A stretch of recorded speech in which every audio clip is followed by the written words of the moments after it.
You come to a land that is already rich with nature, that's rich with biodiversity, that's got a beautiful topography, that's got unhindered views for miles around, and this ravinous, contoured, with ideas of wilderness already embedded in it, is a rarity. So really working on a project like this is listening to nature and just answering what nature requires, as against a designer saying, hey, this is what I really want to do on this piece of land. What really needs to be seen is that these pieces of architecture, they allow you to experience nature in a different way. They allow you to look at extremely wide horizons. They allow you to look at unbridled nature. The club allows you to look down upon a valley and the way that the water will flow. And when you enter the club, you will be transported in time. Your life will begin to get a little slower. You'll look at life in greater focus.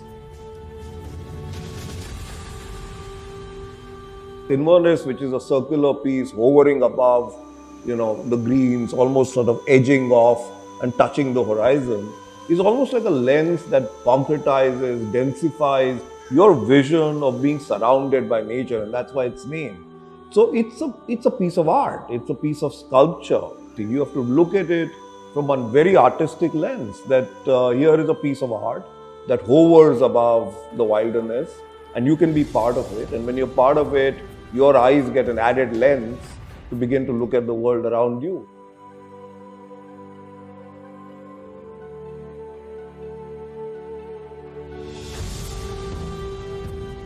I mean, when you walk into a land that has got valleys, when you walk into a land that looks like it's going to be close to water, or when you walk into a land that's got forests or grasslands, I think it just happens naturally that you start thinking of each zone as a vignette of nature rather than a sector or a zone, and you really pick up that vignette that is the most important for that particular area.